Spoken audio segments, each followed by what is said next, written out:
where you grab above, feet in, and then mic check, mic check, mic check. We're checking the mic, 1, 2, 3. Mic check.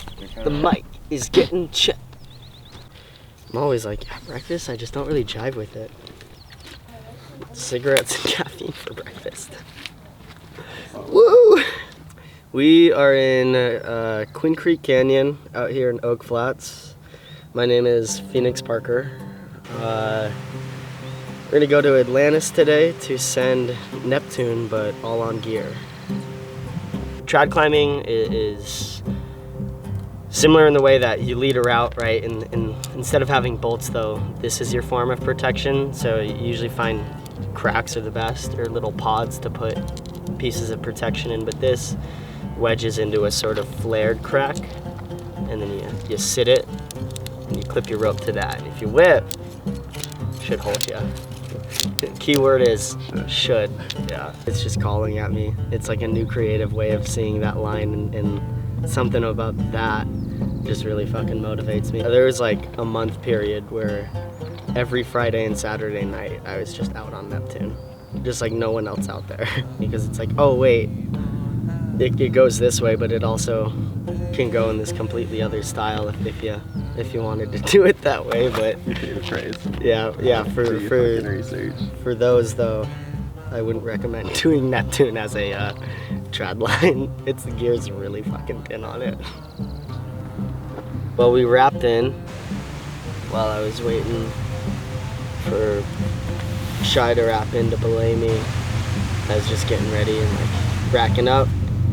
Kind of like the nerves were sort of coming on, and just breathing and stretching helped. And then I told myself, like, once I get on the rock, I'll hone in and I'll focus. And then the moment I got on the rock, I just zoned in and sent it.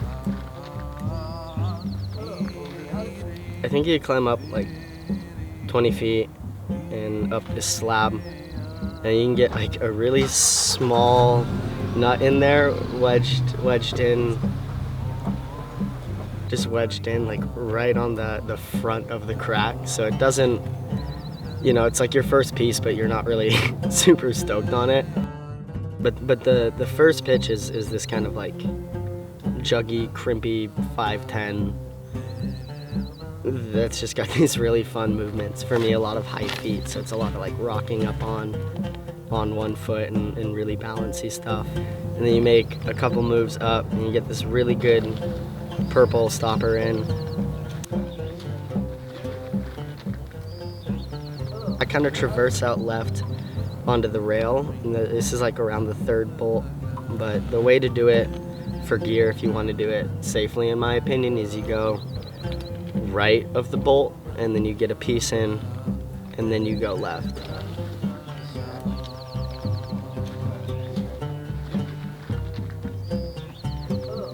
The first crux for me feels like it's at the third bolt, especially with the new gear beta.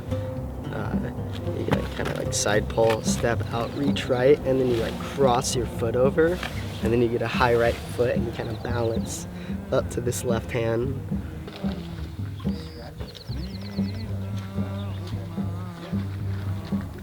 I've never fallen on Neptune, and I'm not like worried that I'm gonna fall on it because I have this move's really dialed in, but there's still something about it. Like when I was looking at the gear yesterday and thinking about, fuck dude, like when I'm that high above a piece before I can get another piece in, and then there's like a couple moves in there that you gotta pull really far away from the gear. That's like, you're not gonna fall, but it just adds that. Like, oh, but what if, man? Because if you did fall, I don't know if you'd wanna, know the consequences to that one.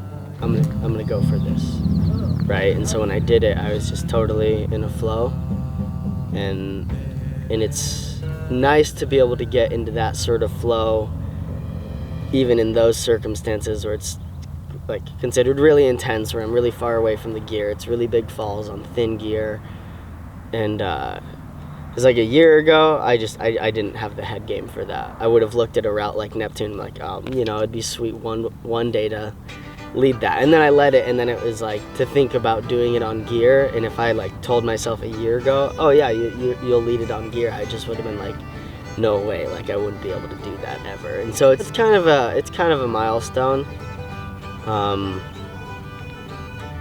Just like to be able to send hard like that, trust myself placing really like tedious, meticulous gear like that. People have been climbing out here for a while, since I think the 70s. Yeah, putting up stuff out here. It's kind of going back and forth about who owns the land, but essentially there's a mine who's trying to get the rights of this land, and